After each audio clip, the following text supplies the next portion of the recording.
راتوں کے قیام، رات کے قیام اور دنوں کے روزے پر قوت حاصل نہ ہو، راتوں کے قیام پر قوت نہ ملے، سکون نہ ملے، روزہ رکھنے کے بعد بھی تیرا دل پریشان رہے، تو سمجھ جا تجھے گناہوں کی زنجیر نے جکڑا ہوا ہے۔ اب توبہ کر تاکہ اس زنجیر کے ٹکڑے ہو سکے اور تو خدا کی بارگاہ میں مقبول ہو سکے۔ اب سنیے آگے حضرت، اور اس کی دوسری وجہ، توبہ کی دوسری وجہ سماعت فرمائیں۔ آپ نے لکھا کہ عبادت سے قبل توبہ کی کیا وجہ ہے، عبادت سے پہلے توبہ کیوں کرنی ہے؟ اس لیے کہ عبادت کی قبولیت سے پہلے توبہ لازم ہے۔ وجہ کہا کہ جب انسان کسی کا قرض دینا ہو، کسی کا اس نے، تو قرض دینے والے کو ہدیہ دے دے کہ یہ میری طرف سے ہدیہ قبول کرو، تو وہ کہے گا نہیں، ہدیہ بعد میں لوں گا، پہلے میرا بولیے قرض ادا کرو۔ مثال کے طور پر نماز ہے ظہر کا وقت، اور عین حالت نماز کے وقت، فرض کی ادائیگی کے وقت آپ نفل شروع کر دیں، تو آواز آئے گی پہلے فرض ادا کرو، نفل بعد میں ادا کر لینا، نفلی عبادت کے تحفے بعد میں لے آنا، پہلے جو فرض ہے وہ ادا کرو۔ اس سے پہلے کہ عبادت کی جائے، عبادت سے پیچھے والا سٹیپ کیا ہے؟ توبہ کا۔ ہم نے شب برات کو آنا ہے، جمع ہونا ہے، عبادت کرنی ہے، ریاضت کرنی ہے، اس سے پہلے ہم نے اپنے دل کے اندر بولیے کیا کرنی ہے؟ خدا کی بارگاہ میں توبہ کرنی۔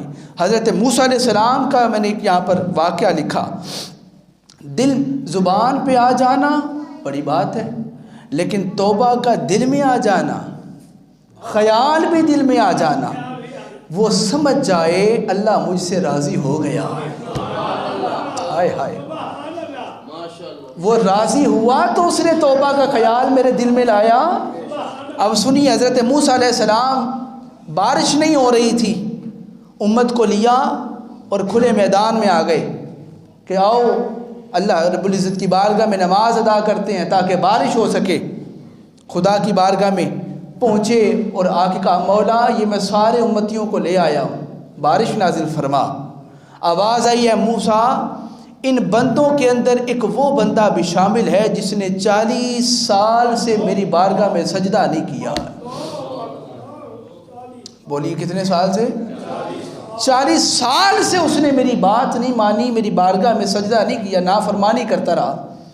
اس کی ایک کی وجہ سے میں بارش نازل نہیں کر رہا، یہاں تک کہ لکھنے والوں نے لکھا دھوپ اور تیز ہو گئی، جو بارش لینے آئے تھے دھوپ اضافہ ہو گیا۔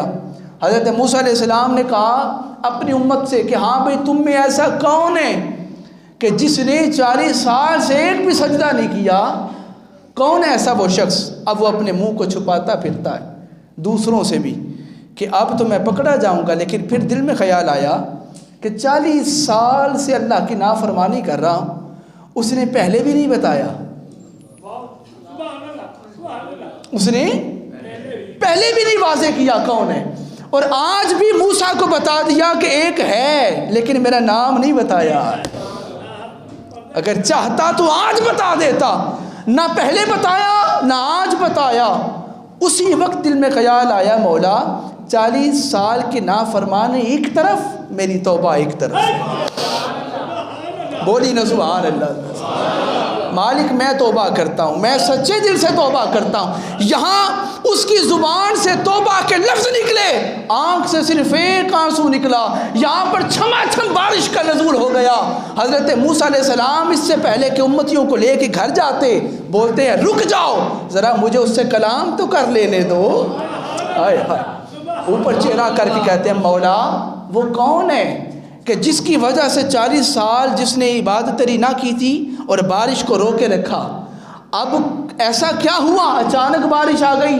آواز آئی روکی بھی اسی کی وجہ سے تھی اور دی بھی اسی کی وجہ سے۔ ہائے ہائے ہائے، روک کے بھی اسی کی وجہ سے رکھا اور دے بھی اسی کی وجہ سے رہا۔ حضرت موسیٰ علیہ السلام نے ناز کے ساتھ کہا مولا مجھے بھی بتا وہ کون ہے۔ ہائے ہائے ہائے، یہ بہت بڑا جملہ دینے لگا، مولا بتا تو صحیح وہ کون ہے کہ جس کی وجہ سے بارش نازل ہوئی اور تو ناراض تھا۔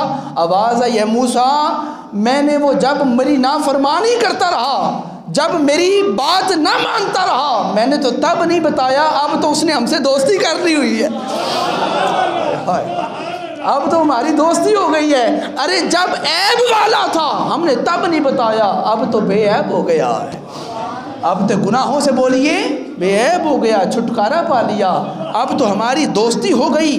موسیٰ علیہ السلام کی بات سے یاد رکھیں، صرف پیسے نہ آنا، مال کا نہ آنا، اولاد کا نہ آنا ہی اللہ کی ناراضگی نہیں ہوتی، بلکہ اس کے برعکس بھی دیکھیے گا۔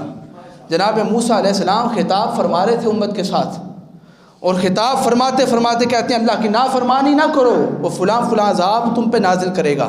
ایک سامنے سے بندہ کھڑا ہوئے اور کھڑے ہو کہتے ہیں جناب آپ کہتے ہیں اس کی نافرمانی نہ کرو، وہ عذاب بھیجے گا، تو میں جیسے جیسے نافرمانی کرتا ہوں میرے اوپر اللہ کی رحمتوں کا نزول ہوتا جاتا ہے۔ فرمایا وہ کیسے؟ کہا میں جتنی اس کی نہ مانتا ہوں، اس کی نافرمانی کرتا ہوں، اولاد بھی زیادہ ہو رہی ہے، بچے بھی زیادہ آ رہے ہیں، مال بھی زیادہ آ رہا ہے، مویشی بھی زیادہ آ رہے ہیں، دولت بھی زیادہ آ رہی، اس کی نہیں مانتا، کرم فضل کی بارش ہو رہی ہے۔